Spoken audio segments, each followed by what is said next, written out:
خداوند بینیاز است. اگر بگوی که همین برای خداوند در کار است، این آدم جاش در کافر می شود دیگر تمام.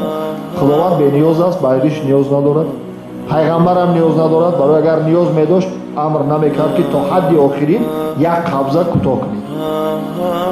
قریش‌ها دراز می‌ماندند، دور و گوهر یا خود می‌آویختند، زیب زینت می‌کردند. گفت که زیب زینت برای مرد حرام است، ریشه را کوتاه کنید. ریشه را حتی رنگ کردن و هر خلال کردنش من کرد.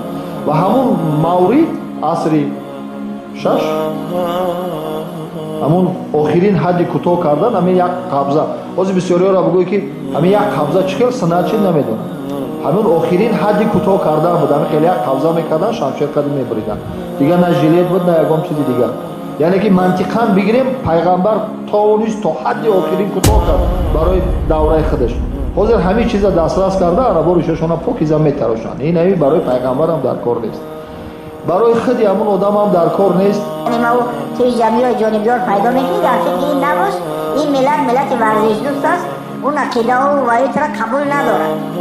یا مثلا رقص و سرود و موسیقی حرام. حتی که حدیث ها هستند که پیغمبر وقتی شوهر دادن فرزندش دخترش که مثلا تولید فرزندش اجازه میداد، یک طرف دستور میداد که تبلو و نوازن سرودخوانی کنن، خوشحالی کنن. این چیز برشو تو دنبالی از اون رو مردکه نکن و موسیقی نفروش دلار نگی. بالله قسم رفته نیستی. امروز مورد امتحان است. میدان امتحان الله که بعد از این چه خدا درست میکنم که دایی نمیبینم که فرض است یا سنت است. دایی میبینم که او مردم از ریش رسول الله نفرت داره، دیگر ریش اعلام میکنم. همین مجمع است، محبت رسول الله را تعهد کنی که من دیگه ریش خود تلاش نمیکنم. دمیانی که فعلا در هر مسجد در هر جای دنیا بدانه که مسلمان با رسول الله رابطه داره. دنیا بدانه که اگر ما یک تکان خود دادیم دیگه کل احکام اسلام در مسلمانات دیده میشه. ولی کجاست؟ ما دلیل گفته رایستیم ریش سنت است، هر روز زنگ زده میشه ما نیستیم ریش سنت است یا فرض است. جناب و محترم، اگر رسول الله را دوست داری عملی رسول الله است، حلی رسول الله است، بس دیگه بگذار پشتی فرض و سنت نگرد اگر محبت با رسول الله داری. لیکن ما امو مردم نیستیم، دروغ دعوا داریم که محبت با رسول الله داریم. ما ببینم که بعد از این ما رو بیاریم. پس از این هر عمل ما باید مطابق عمل رسول الله باشه. سلام ما، کلام ما، نان خوردن ما، خواب ما، معامله ما، همه ما. و کی میشه ایگم؟ وقتی میشه که ما در مسجد عالمی که حدیث خوانده بتانه، هر روز دست داده بتانه.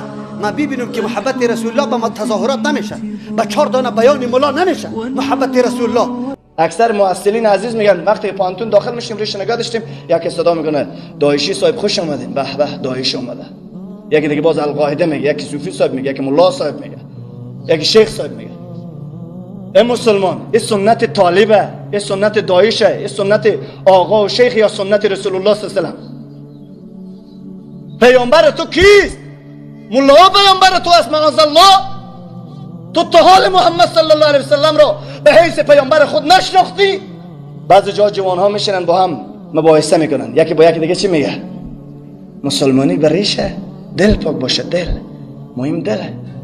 زیر ریش 100 من فساده. اگر کسی ریش خو کل کنه کافر نمیشه، مرتد نمیشه، از اسلام خارج نمیشه، ترک سنت کرده. یاد شما باشه یک فرمول است، اگر کسی منکر سنت باشه با اجماع علمای اهل سنت از اسلام خارج میشه. اگر منکر سنت